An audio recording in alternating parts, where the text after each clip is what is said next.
Right, welcome to Unsung Heroes, the show where we endeavour to pull a story out of musicians because they've all got one to tell. And today's guest is arguably, in my opinion, and I think probably a lot of other people's too, Stop it. one of the finest voices this country has ever produced.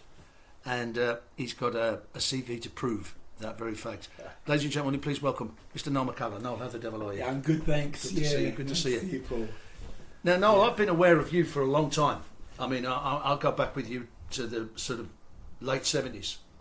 But your introduction into music, where would you say it started from? What was the most important part of it to get the ball rolling for you?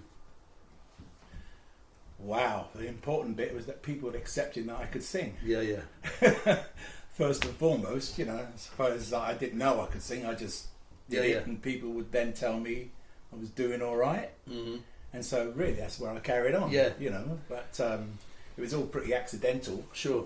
Was it school and choirs and stuff like that? It wasn't even school. School didn't have a band as such. Right. But I had friends at school that approached me and asked me to be a part of a band. Mm-hmm. And that's when I was up in the Midlands, because I was originally born in London. Right. But at the age of 9, my dad moved up to Coventry. Right. And we went up there because of the work was up there. Mm-hmm. And so... he was sent to Coventry. He was sent to Coventry. Literally, and I was with him. Okay. Yeah, we were sent to Coventry. Yeah. And, then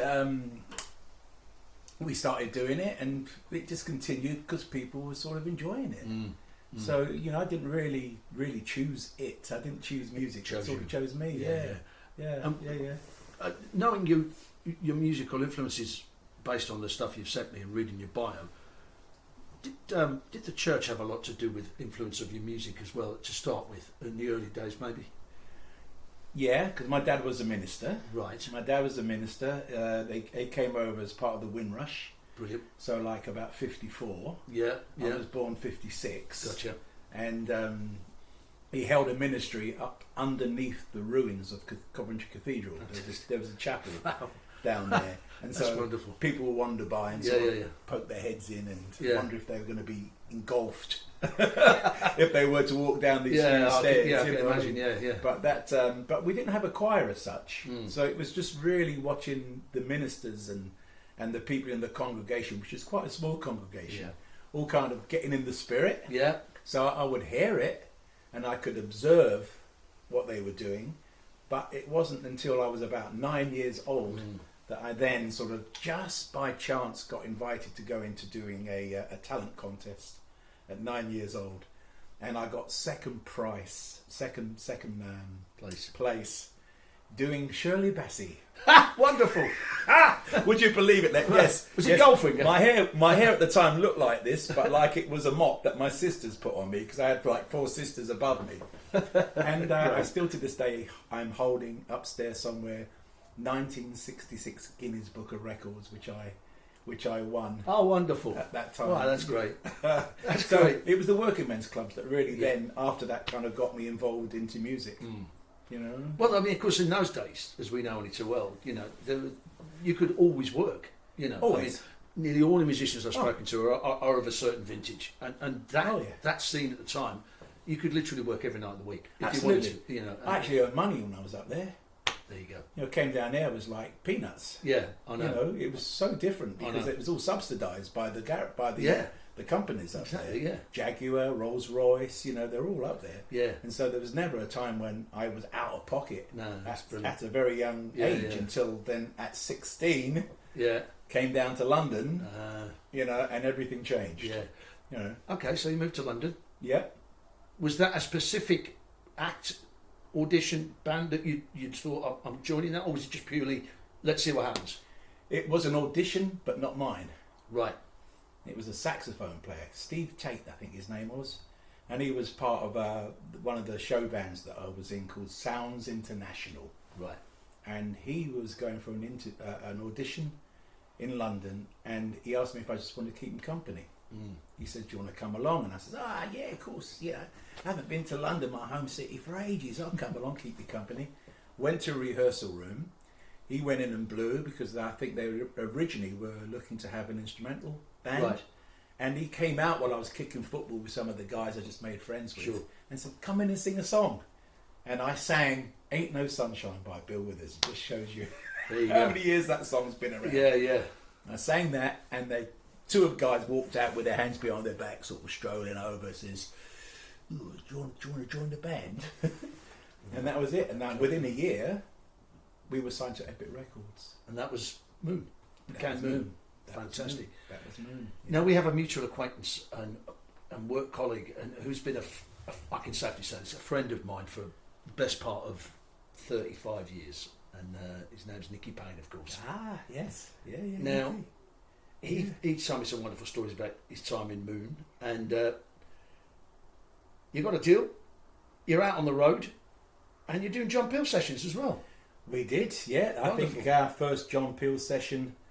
I can only say this now because I looked it up. All right, a bit scatterbrained. I looked it up. It was 1975. Gosh, and I think we did about four different sessions for him. Mm-hmm. So he tried his damnedest to try and break the band. Yeah. Because he genuinely thought the band were really, really good. Well, he was right. You know, and a lot of people did. In fact, I was at a wedding 2 weeks ago.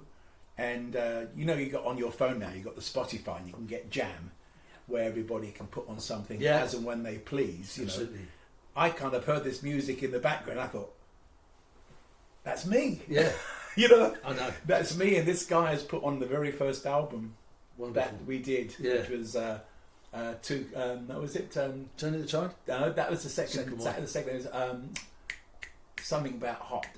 Too Close for Comfort. Too Close for Comfort. That's it. Too Close for Comfort. Because the first time I heard you singing was off the second album. Was Backrooms, track called Backrooms. Backrooms. Yes. Yeah. Yes. And I heard that. I thought, who's this? Yeah. I just started out myself. I hadn't, I hadn't been singing long, and I joined a couple of rock bands in Long Hair and all that stuff. And I thought, that's not really my. It's not really my thing. I still haven't grown up. You see, I still got my long hair. Yes. I can't match that. I did it briefly. It wasn't quite that long, but I thought this is moving me. This stuff's moving me far more than anything. Not that I didn't like the other stuff, but it just felt that was the way to go. But when I thought, and I remember thinking, this is great. Moon tour. There was a tour that Moon did, which Nick told me about, which I was going to ask you about. Which was there was 3 bands on it. Was Graham Parker on the tour with you? So Graham Parker and the Rumour, you and. Okay, the 3, because Epic, a CBS subsidiary, Epic, decided they were going to put on a tour of 3 different bands, and one was destined to remain with the company. The others were going to fall by the wayside, and the others would just be perpetual gigging band, just working up and down the country. Yeah. So there was Moon. Yeah. There was Backstreet Crawler. That's it. And who was the third one? I can't remember, but they were all on Epic, weren't they? Crawler. I don't know. It might come back to me. Yeah. Can't remember the third. But one, I know there was the Backstreet Crawler I was aware of because I mean this was I guess post Kossoff, was it? Yes, that's right. Yeah, it was that's right. Slessor That's and right. all that sort of guys. Yeah. And yeah. Now, how long did Moon last? Because you did the 2 albums. We did 2 albums, starting sort of I think 75, 76. Yeah. I think we had done the John Peel session before the album came out. Possibly, I might have got that wrong. Yeah. But that would fit chronologically, yeah. We sewed up the session 5, 6A with the company, 2 albums, and then the band was disbanded by 78. Right, gotcha. So it was only 3 years, 4 at the absolute most. I know that Epic kept you on, didn't they, as a solo act? Sadly. That didn't turn out too well, but... Sadly. The thing was... I noticed you had a solo album, mate, so I went and bought it, right? Why do you want to do that? Emotion. What do you want to do that for?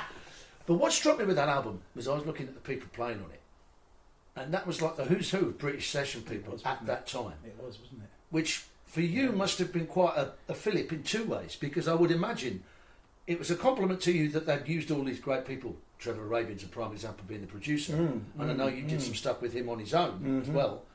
But you've got all these great top session players on there. That must have opened the door, and they said you could do what we're doing as well, aside from establishing a career. Did that have any help to you in any way, knowing those people on that album? Do you know, Chris Thompson was doing one of the backing vocalists, who then later on in years we swapped places. Exactly. Which we may get around to. Yeah. But do you know what? I really was probably unaware of a great deal of the talent that was in the band, or that Trevor had got together. Drama, for instance. Come on, he played with. Oh, it'll come. It'll come. I've got two things running here, ladies and gentlemen. Unfortunately, the bio is on the phone. And that's recording this as well. Yeah. So I can't actually access it. But whoever it was fantastic. I remember thinking, this is great stuff. Because the whole thing was, you know, there was some great shit. Love in Arms, for instance. Where's that from? Who did that? It was Bobby Blue Bland, was it? That's it. I think it was Bobby Blue Bland. Oh, yeah. That's not back up, is it? Yeah. Did you have much say in the songs in that album? Because you wrote a couple of them, didn't you? I wrote a couple. Yeah. I did write, because I was never, I never regard myself as being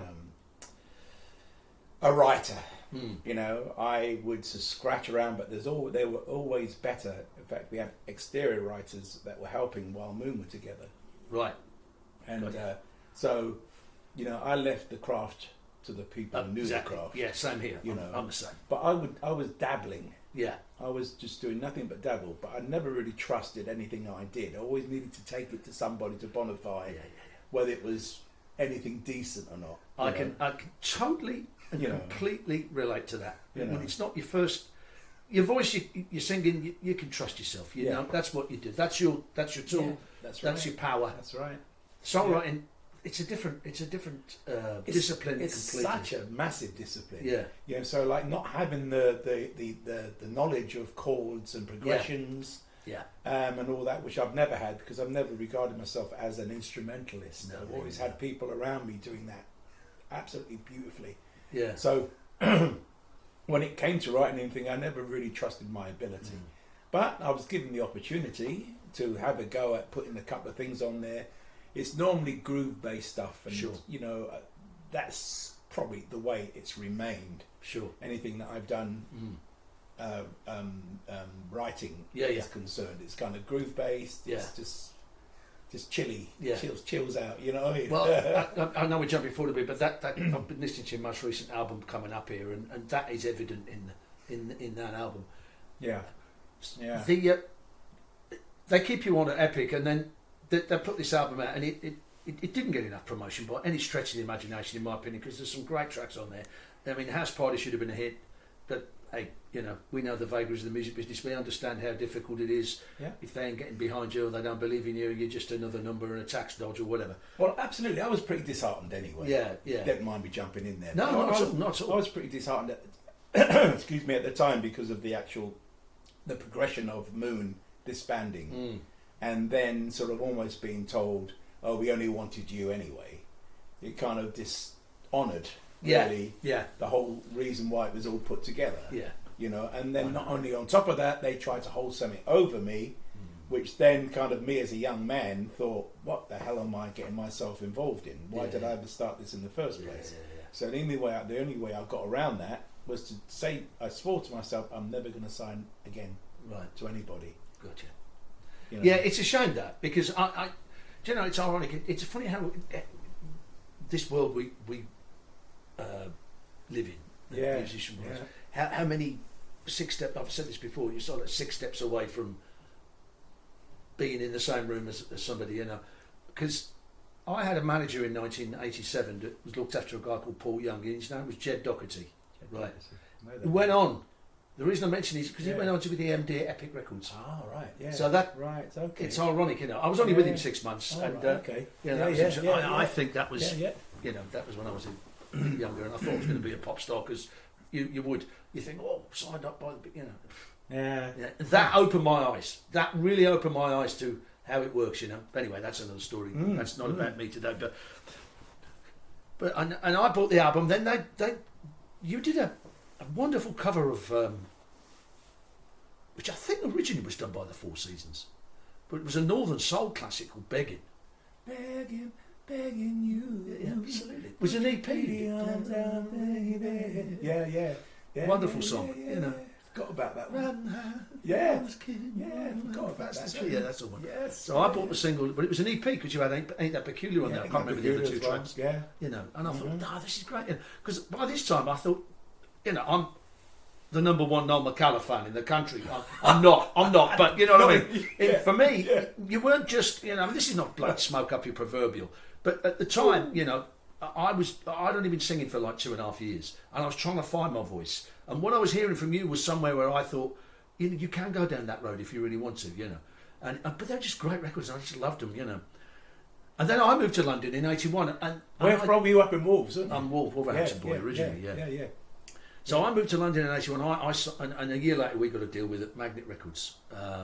It was a soul band, and it was called The Giants, and we signed to Magnet, and we did a song called All People Go Mad. But that's another story. And I always thought at the time, I thought, let's get it to sound like that Noel McCALLA record. But I had no control over that at all. Right, you know. Yeah. Yes, but I was at a gig. The reason I've mentioned that, I'm in London. I'm doing a gig in London, and I see a poster on the wall. Now, you can tell me if this is right or not. Did you ever do any gigs with the ex-drummer from Status Quo called John Coughlin? Yes, I did. You did, didn't you? Now, what was that band called? That was called Partners in Crime. Partners in Crime, that was it. Yeah, John Coughlin. It was about 81, 82, something like that? Yeah, it would have been around there. That's right. Yeah, it's... Well, I think... Was he on the same label? No, I'm not sure how he came about, but obviously he'd struck up some deal someplace in order to do the album. I'll have to look it up to see whether it was still on CBS or not. And they threw us up to... It was great, really, because they threw us to a place up in Scotland. Great. Like, it's recording city, you know, just... Sure. It's in-house. Wonderful. You fed there, you drank there, you lived there. Oh, great, yeah. You know, one of those sorts of places. And it was just freeing, not having to think about the daily grinds or anything else that was going on. So a lot of it came together just in being in that space, the album. And but I'll always remember the story about Scotland, because when you used to look out the window of the hotel where we were, or the rooms that we were in, opposite was this lady always having a horse. Wonderful. She was on a horse going up and down, riding around and everything. So I thought, you know, I'd love to have a go. I'd love to have a go on that horse. I'd love to. Yeah. So like, I'll go over to her and I says, would you mind if it's quite a biggie. Yeah. You okay if I have a go on your horse? She says, have you ridden before? I says, no, but I just love the challenge. She says, all right, I'll let you have a go. So I get on the horse, and the horse just trotting. Yeah. And it goes up the field. It turns round and it sees its owner, and it starts bolting. But the worst thing about it, there was a bloody sort of 6-foot fence or something in front of me. Well, not quite as big as that, but there's this fence, and I thought, oh no, this horse is going to try and jump this wall. And luckily she realised as well, so she's come around to the other side and prevented the horse from like me going over and like probably killing myself, you know. So like that, but it made me really love horses. Yeah, because of the immense power of the beast. They are. They're immensely powerful. I'm always a little nervous around horses. Oh, I love them. Yeah, and rightly so. You just got to punch them if they give you grief. Well, that's true. Well, I didn't want to do that. I'll tell you very quickly. Nothing to do with music, but you'd love this. It was a few years ago now, and I went in the kitchen and there was no lights on. There was a full moon, and it'd been snowing, and there was a white horse in our back garden. Wow! You know what a great image that is, right? Absolutely. And then the next day I had to like clear up all the deposits, you know. So lovely. But I thought, why didn't I take a photograph? That would have been an amazing picture. I can see full moon, snow, white horse. Yeah, I can see it in my head. I can almost see the vision. So, album cover. There we go. That's another story. Right. I've skipped a little bit because this is quite an important part that people out there that probably, if there's anybody that doesn't know Noel McCALLA is, give your head a wobble. But don't listen to that. You get involved in a couple of projects that I know have been highly reported on over the years. More recently, one with Mike Rutherford, which we'll get round to. But Sniff and the Tears. How did that come about? Well, that was because of the drummer in Moon. Right. A guy called Luigi Salvoni. Right. he was the one that was really more into the production and management and business of the whole project of Moon at the time. Yeah, yeah. And so when the band broke up, he knew Paul Roberts. Okay. He knew Paul Roberts, who was the writer of Driver's Seat. And so, having known Luigi, he's called me in and like he's literally put me up on the microphone and he says, just come up whatever ideas you have in your head. Yeah. And I sort of started it, and probably about 10 tracks later, I've come up with all the backing vocals for Driver's. But it's so distinctive that cuts through, because the track's great. I mean, it is. Why wasn't it? Driving track. In this country, it was what they called a radio hit. Yeah. I never went a day without hearing it being played when it was first out. Right.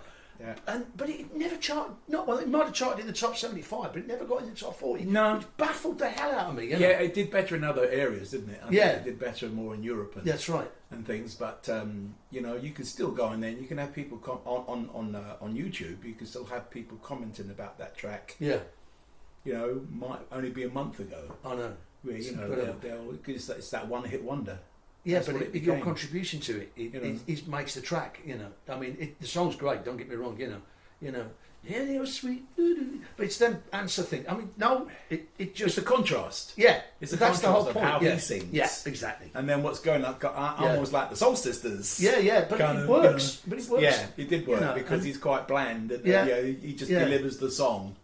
And I kind of give it a little bit of, you had the golden tone. Little stuff. Little bit of glitter on it, And you toured Europe with that, didn't you? We did Europe, and we also did the States, because we got noticed because of that song, Paul Roberts and Sniff and the Tears, because I wasn't actually a part of the band. Right. I was just kind of a hired hand. Gotcha. I was sort of the hired gun sort of thing, And a guy called Bud Prager, who was managing Foreigner, he says, I think these guys could do well out here, So he took us out to America. We were out there for 11 weeks. Wow. We supported Foreigner. Yeah. Kansas. Wow. One other. It's Christopher Robin was down on a down. Can't remember his name. Where we sang Christopher Robin, of which we sort of, at the end of the tour, we thought, okay, when that song comes up, we're going to dress up. So it all came out. We came out, and I was all, the tour manager dressed up as as Pooh Bear. They put me in a bloody tutu, didn't they? And that sort of across the stage, across the back of him. You know what I mean? So but that was it was. For 11 weeks in America, 11 weeks, living the life. It was it a good move? Don't know. It kind of, it was a good move because people wanted to hear it and because they knew it, but it didn't really go anywhere. No, it didn't go anywhere because like his Bud Prager's deal was like looking after his. Well, bands, and like we were kind of, how were we going to be perceived? Sure. Or how were Sniff and the Tears going to be perceived? And so, but listen, can't complain. It's a one-hit wonder, and I'm sure Paul Roberts is still working off the back, of course, of maybe one-hit album. Yeah. One-hit. There's a lot of people that had a good life out of just one-hit album. Absolutely. Let's be fair. Some people should have only just made one album and continued and left it at that. Yeah. They all say we've got one good one in us. Yeah. So you've had you've done your solo album, Disappointment, but left behind a great record. The single's great. Thank you. You end up working with that. Now, I know you've documented this particular bit I'm going to talk about now quite a lot. I've seen quite a few of the online things about it, so I won't go into it too deeply. But the Small Creeks Day thing, which I also found out you were on at the time, and go, oh my God, is there nothing this guy can't do? And was that again just a session thing originally? They just needed somebody to come in and do it, or Mike Rutherford heard you, or what? How did it work? Okay. If I remember it right, Mike Rutherford knew Alfonso Johnson. Right. Alfonso Johnson being the bass player who it was of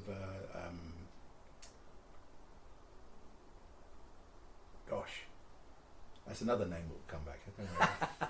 Yeah. It's all in the bio It's when I put it underneath. Don't worry. And they had a collaboration together somehow, because when I went out to see Alfonso, because I was on tour with Sniff and the Tears at the time, right? And then I got a call from Alfonso Johnson, Weather Report. Weather Report, you know, just that little pub band down the road, you know. And he had been doing the album Face Value with Phil Collins. Of course, yeah. Right? Yeah. And in fact, when I went over halfway through the tour, because he asked me to get him a plane to come to LA, which I did. Yeah. He literally walked into his apartment carrying the white label of Face Value. Yeah. And so he's put it on here. You know, I can feel it, you know. Yeah. And he says, I've just done this little album, you know. Yeah. And so it has to be that the connection between Phil, Alfonso, and members of the band. Gotcha. Yeah. I get the phone call. Yeah. Would you mind coming over and let's see if this works or not? Gotcha. You know, it sort of worked. Yeah, it did. And so, you know, that was very different for me, because I've kind of been so used your to comfort zone, really. I've been so used to doing sort of a song from one end to the next, you know. But on this occasion, it was kind of just doing little sections of all different songs at different times. Almost like they make a movie. Yeah, and coming back. It's a bit like that, you know, and kind of coming back to something and chalking things out like harmonies and what we're going to do. Oh, let's leave that and try the next song. You know, there was all that kind of going on, and then so it was like you say, like the movies. You didn't really know what the final picture was until it's all been pasted together. Yeah. You know, and I was really sort of, I was saying to myself, is that me? Yeah. But it's another string to the bow. And I mean, the thing is, you see, your voice, although it's steeped in blues, soul, jazz, rhythm and blues, all that stuff, we know all that. But, you know, if you're a great singer and you have an understanding of harmony and arrangement, your voice can lend itself to any style of music. I mean, I say that's a little bit of a stretch. There is certain element you probably wouldn't want to sing in Slipknot or something like that, but you know what I'm saying. Within a certain area, there's a broad base, you know, and adding different styles together, you know, that chemistry can make an amazing sound, you know. And that record, again, you know, I don't know what. There was one thing that did strike me, moving forward slightly from there, because Mike Rutherford suddenly got his solo project together, you know? And I thought, how come you never got asked to front that? With and Paul Carrack got Paul Carrack and the other Paul Young from Sam Cafe was he did it. Yes, and now he's got Roachford in there, and I thought, I thought he's done his solo album. Yeah. Did you ever get approached to do that? Well, I was actually shortlisted to actually join Genesis. Oh my word! There was the short list of names. I never got round to doing the interview. Yeah. You know, the audition, what you want to call it. But there was pockets of people that were saying that my name was put up there in order to take on the role. Sure. You know, and then obviously Phil came to the front, which was perfect. Yeah. You know, absolutely perfect. Yeah. Worked a treat. Yeah. But there was that all kind of going on. Why I didn't get asked to do it? I love Paul Carrack. Yeah. I think he's great. He's got such a soulful voice. Yeah. You know, and he worked a treat. Yeah. With with Mike and the Mechanic. Yeah. No, I never got. I think it could have been. There could have possibly have been the chance that he may have wanted Paul to have done Small Creeps Day.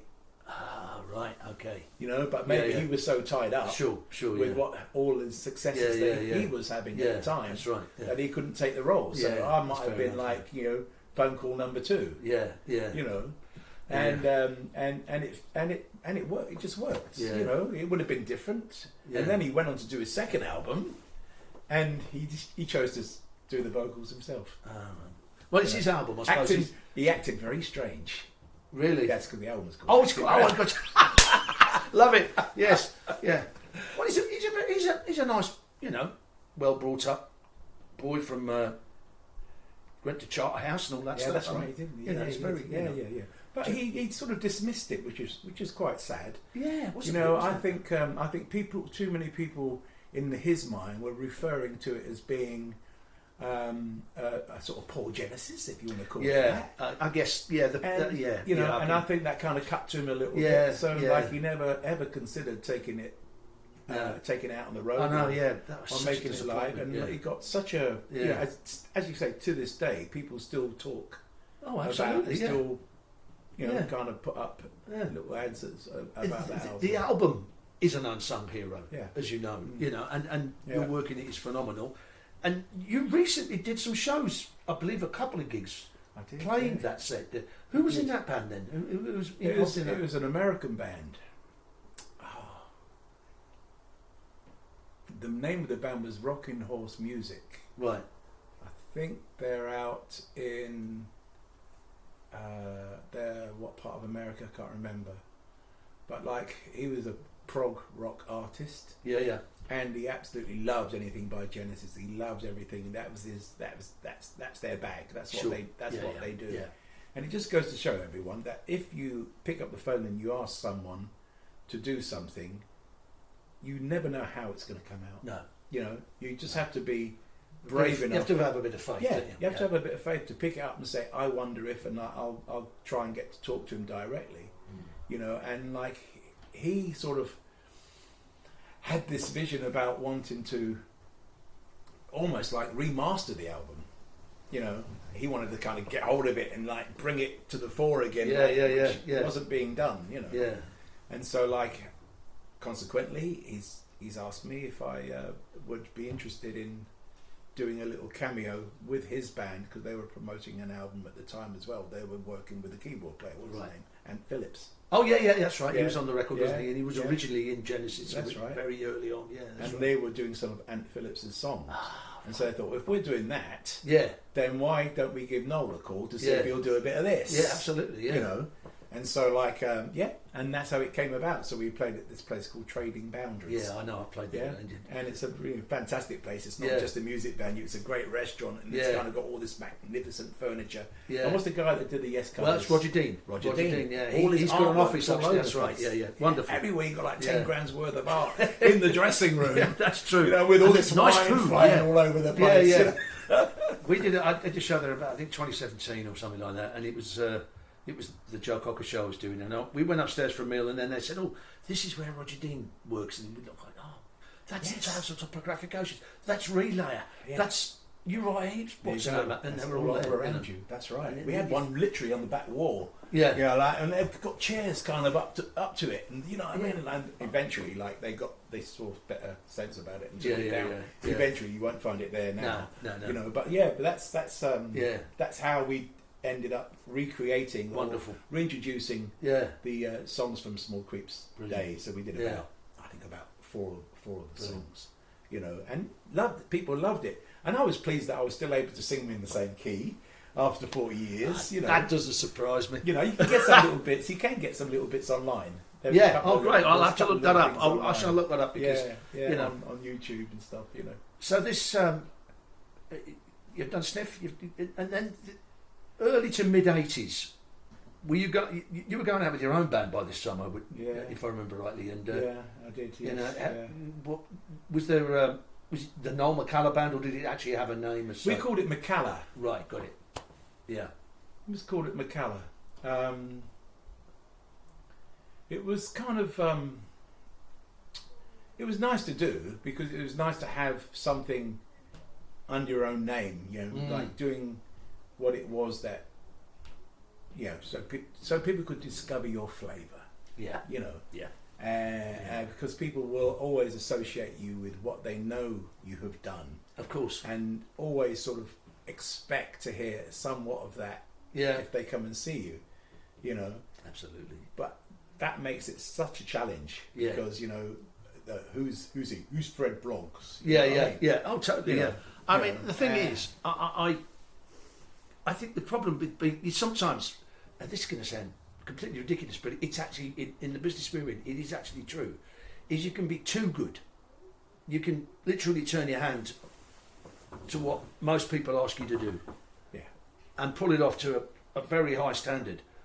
And the average, I'm not saying everybody's like this, but there is a perception from a lot of people that say, well, I don't know what he is, particularly in the business. Oh, yeah. We can't put a hat on him. Yeah. And you think, well, why do you need to have a label on you? Just get out. It's just good, man. This is good. And that has always struck me about you know, whatever you do. Now, I'm jumping forward a little bit because you know the gigs you've done. Did you, with McCALLA, what was the sort of level of gigs you were doing with that band at the time, and did it lead to other things coming out of that for you? I think just to have started something, whether much came out of it is another question, but more came out of it in the sense that you had started it. Sure. That was the important thing. Yeah. The important thing was that it was creating. It was the start of a creation. And no matter how much that looks further down the road, you've at least taken that first step. Absolutely. You know, so like I had McCALLA, then I've had a quartet. Yeah. Not just three guys, an acoustic quartet. Wonderful. You know, and I sort of miss that. Yeah. I miss that because it's timeless. And you know, I mean, I say timeless. It's as a singer, you're working with acoustic instruments, and as a singer, because it's an instrument. We've got instruments, right? That's right. You're playing with a big band. You know only too well that there's elements of your voice that can get. Well, you have to adapt it to suit the fact that you've got amplification around you. Yeah. But when you start playing acoustically, and you get a great sounding monitor, that's I don't know about you.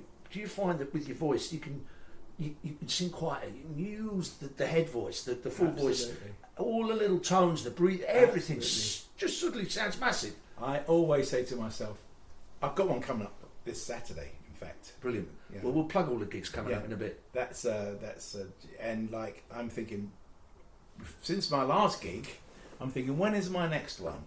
I'm thinking, oh right, I've got a good 4 days and I'm not singing. So by the time I get to doing my quartet, which is bass, drums, keyboard, bass, drums, guitar and myself, I'll have the range that I want to use. Yeah. Because yes, you know, when you do another music that I do with the Stevie Wonder stuff and all that, it diminishes. Sure. You know, so it's nice to kind of get it all back. Yeah. So I can do exactly what you've just described. Yeah, exactly. You know, so you can kind of get out there. You can sing your head voice. Exactly. Yeah. You know, which you can go through your ranges, and you can sort of be quiet. You can literally almost like slow things up if you want to slow things up. There's no one dictating, except for me. Yeah. I'm dictating it, and it's such a joy to be there. Sometimes I get it right, get it wrong. If I want to repeat something, they follow me. Yeah, you know, we're not on an agenda. No, and there's a trust element. You get good musicians around you; they'll do that. You know, they'll do that every time. Absolutely, because they're listening to you. They listen, and they can see you're guiding them through. Now, I've reached a stage now where we've got to mention a big band that you got involved with. Well, another one. Hold on, now I have a little thing in this. I'm just going to get my coffee. Let him get his coffee. Nice picture of Noel's shirt there. In fact, my coffee's disappeared. So if you can manage to fit another one in over there, that would be nice. No, you just talk to him while Noel's. In fact, I'll do some housekeeping while Noel's popped away. As you know, only too well, people. This whole show is designed to highlight people I think deserve more coverage. Hence, it being called Unsung Heroes. In some cases, they're already heroes, but you know. It will only work if people subscribe to the channel and make comments. And as long as they're not too offensive, I think we can cope with them. But the quality of the people I'm interviewing doesn't deserve too much criticism in that respect. You know, more admiration. I'd like to think. Some people, bless you so much. Thank you so much. So please subscribe, people. It's to the channel, Paul Cox, and watch this interview and many others. At the end of this interview, when it's ready to go up, I shall put Noel's music choices, which is the longest list I've ever made in my life, because it's absolutely fantastic. Oh gosh, really? Great taste, yeah. Well, I've put the whole albums on some of them, you know. It's a Spotify playlist. Listen to it at your leisure. It's just joyous. Link to his website, Facebook, all that sort of stuff, and it'll be on there so you can check Noel out wherever he's likely to be around and go and see him. He's fantastic.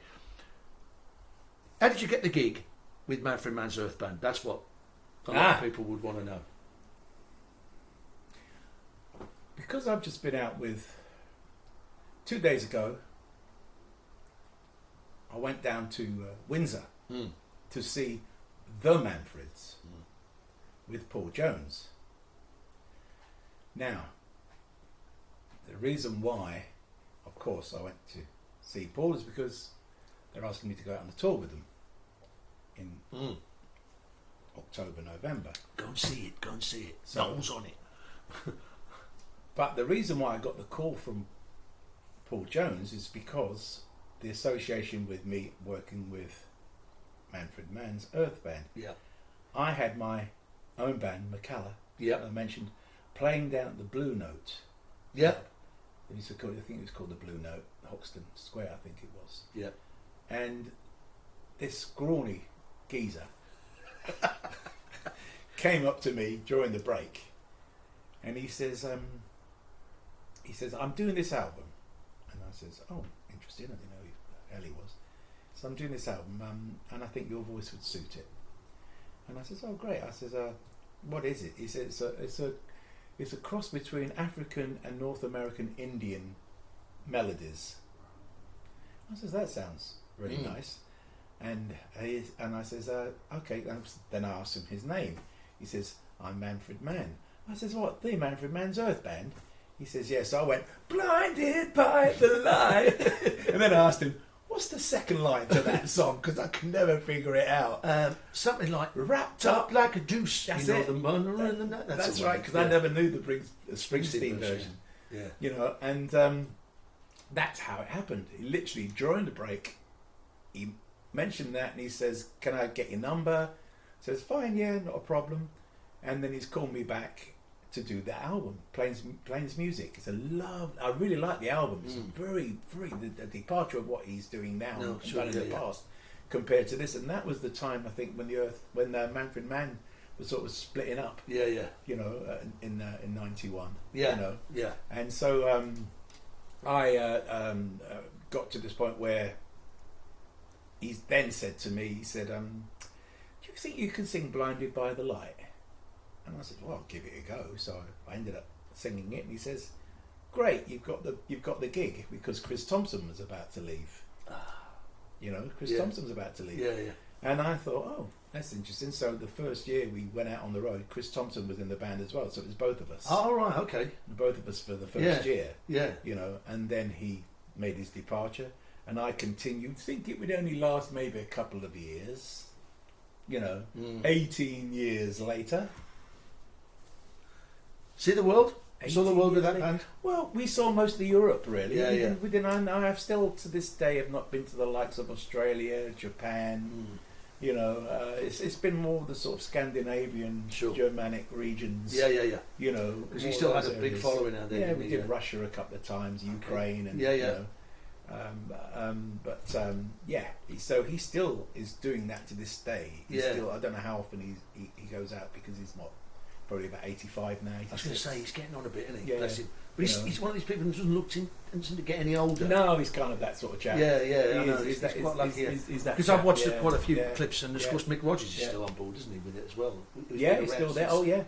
50 odd years with him, long time, I imagine. I think the biggest thing Manfred went through was probably drummers. Yes. I think drummers. They were the original inspiration for Spinal Tap, I think. For the drummers, anyway. Yeah, they all kept exploding. But listen, because of the constraints of time with these videos, I've got to sort of move along a little bit, because I'd love to. I could literally talk all day to Noel about this, but we've got restrictions on time and algorithms and all this sort of stuff. So, 18 years. Did you ever record an album? Any albums with the Manfred Mann Surf Band? We did one called Soft Vengeance. Right. And then he did another one. Can't remember the name of the second one, but 2 albums with Manfred. Yeah. Outside of the Earth Band. Gotcha. Okay. So they weren't actually Earth Band albums. Yeah. The only thing you'll find as regards our Earth Band album wise are going to be live things or compilations of some sort, but nothing that became a hit. But the reputation of the band was enough to keep for 18 years. I actually opened for Noel singing with Manfred Mann's Earth Band at a place down in Surrey called Chiddingfold in, I think it was about 2000, 2001, something like that. And you were playing there with Manfred Mann, and I was there with my guitar player and bass player, because the promoter didn't want a big band to support, just wanted the 3 of us. Right. And there was just the 3 of us in front. Now I came in and said hello in the dressing room. Right. I looked out for you, because obviously I was aware of you, and I vaguely I think I said hello to Mick, but I didn't meet the other guys. Right. And that was the last time that was the only time that I saw Manfred Mann's Earthbound live. Yeah, but then hold up. You sang with him for 2 years, didn't you? Not me. No, it wasn't you. No, it wasn't me. No, you didn't have any involvement with him at all. No, never been involved with Manfred Mann in my life. I've done. There's a video of me singing with Mick Rogers in another band at Cranley. Right. At Cranley, I thought doing you a couple of actually numbers. did a couple of little gigs with him. No. We opened for when you were on board. We opened in, as I say, in 2001. Yeah. I never got a chance. Oh, right. Which was, would have been lovely, but I was a big fan. But there we go. And so, got your acoustic trio. Yes. You've got. And you've done stuff, but there's so many people. Jim Mullen comes to mind. Oh, Jim, Morrissey Mullen. Morrissey Mullen, yes. And you sat in and did stuff with them as well, didn't you, for a while? And I did 5 years with them. Yeah, I and got one of my songs in there as well. Oh, well done. Which was nice. I co-wrote a song with someone, and like that, man. Brilliant. I can't do a Scottish accent. But he bother. That's the one. Yeah, but we come a comfort. I suppose as welcome as a bonus track on a Yoko Ono CD. But that's it. Well done. Cool. You're good. Oh well. Yeah. Did that with that was great because that's another genre again. Exactly. Yeah. Listen. When people ask me to do something, I just always only ever do it, I think, like every other musician, to the best of their ability. Absolutely. You can do nothing. And that's all I've ever been asked to do. And there are times when I thought, that's not going to work. That I'm not going to get the gig. But because I give it, and I just give it. Yeah. There's something about the soul that you have, that can sit in any pocket. Yeah. If you're kind of compassionate enough to what it is that's being put in front of you, and you do it from your heart and soul. Yeah. I think it's quite hard, unless it's absolutely not working at all, for anybody to say that doesn't work. Well, it's all in the eye of the beholder as well. A lot of that, yes. Or the ear of the beholder. It is. I sometimes think, I'm not going to get the gig. Yeah. I just often, not often, but I do get to the point sometimes, and I think I'm an imposter. We can all. Yeah, you know what I mean? Yeah, I know. Come I know on, exactly what you mean. I've been there on that one. Yeah, You know. I can relate to that. You sometimes think. I think that comes from just being, being singers. That comes a lot because you think, well, all those other guys having to learn how to do this and learn how to do that, and we just turn up and go, oh, that's but right. We do ourselves an injustice because you're right.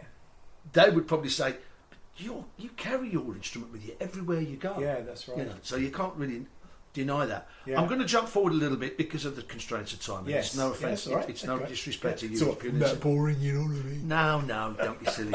I wanted to bring up the Some Kind of Wonderful show because it's a huge raving success. You're telling me. I never in a million years ever thought it. Was that Derek Nash's idea? Because I know Derek. Derek, wonderful sax player, fantastic guy, lovely man. He's great. He's absolutely. He's one of life's Mr. Positives. All the way. Well, every time. All the way. I love him dearly, and he's got so much energy. Yeah, he is. He's unbelievable. Derek Nash. He's been one of the prime saxophonists with Jules Holland now. That's right. 20 years. Yeah, 20 years. Amazing. And he came to see Morrissey Mullen. He came to see Morrissey Mullen, and I was with them at the time. Yeah. And I did one song by Stevie Wonder. He's Mr. Know-It-All. Yeah, I love that song. Right? Yeah. Did the one song, and further down the line, he's called up and says, "Hey, Noel, I saw you down there like a year ago, whatever it was." He says, "How about we get together and to do a Stevie Wonder thing?" And I just made out that the phone had gone dead. Right. Yeah. Didn't answer it. Are you still there? Silence. Yeah.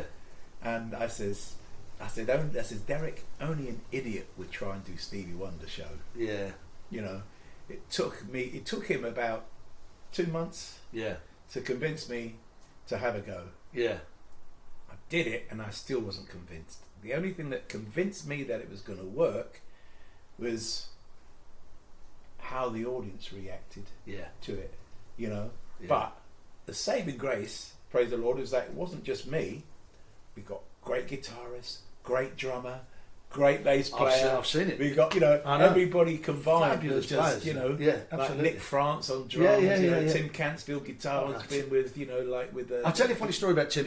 I've got to because you'll appreciate this. This is years ago.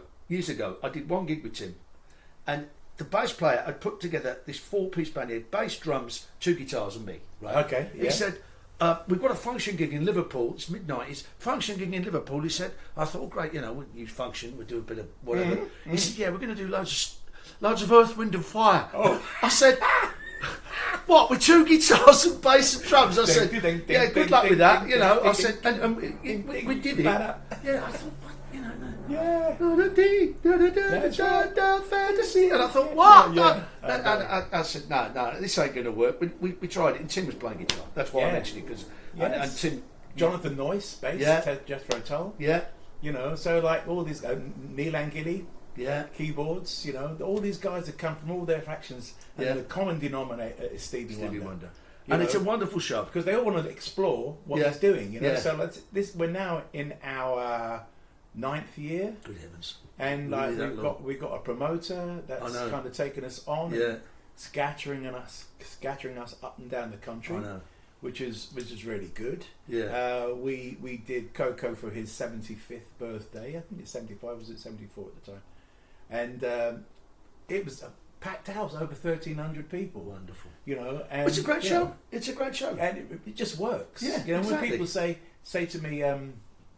They say to me, well, they sort of say, first they say to me, how do you do it? And I say, because, like, I love Stevie Wonder. I love the man because he has a faith, a Christian faith, I think, which kind of has kept him going. Yeah. And I kind of use that and understand that in my own right now, that I say, listen, it's not all down to me anymore. No. You know what I mean? Someone's been looking after me. It's coming through me. Absolutely. And like that's what Stevie Wonder has done, and that's why people love Stevie Wonder so much. Yeah. No matter whatever genre you're in. Oh, yeah. Doesn't matter if you're operatic. Yes, he's above it. Yeah, there's a few artists that everybody says whatever they love, whether they could like I mentioned Slipknot, or they're really into sort of heavy duty dub or electronica. You say Stevie Wonder, they know he is. You will find people in every genre like that. I can't say it's every, because some people might treat him as as Marmite. They might love him or hate him. Yeah, maybe. Maybe they're basing up on one song. Maybe they can't take away what it is that he's done over all this time. So that is, as you say, that is really going well. So that's what's keeping me the busiest at the moment. That's great.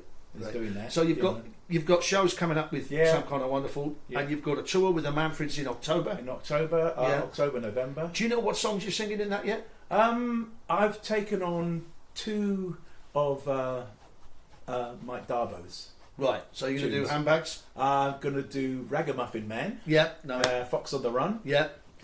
And I'm going to bring in some of the songs of the Earth Band as well. I'm going to probably do Davey and Blinded by the Lights. Brilliant. And I'm also going to do Redemption Song. Great. Yes, because they covered that, didn't they? Yeah. And probably a Stevie tune at the end or something. Superb. Because it's it's kind of a mismatch of jazz and blues. And they actually picked in one of my songs, which hasn't seen the light of day except for me doing stuff out of a box in my little space outside. Sure, here. So they picked a song called Blues for You. Great. So that's perfect. That's going to be exciting, because not often people get I don't get the opportunity that often to do my own songs. No, well, so tell me about it. It'd be nice to see how it. Yeah, absolutely. How it's brought to life. Well, I'm so looking forward to that, and as I mentioned earlier, ladies and gentlemen, and people out there that are listening and watching, that we will be putting all this information in the description below the video. And all that's left for me to say is, Noel McCALLA, thank you so much. Paul, it's been a pleasure. Absolute pleasure. Absolute pleasure. And please look out for the video. Don't forget, subscribe, comment. Please do. Forward it on all your social media sites, wherever they might be. And I just want to say thank you so much. God bless everybody. And we'll see you on the next Unsung Heroes. Goodbye. See you guys. Bye-bye.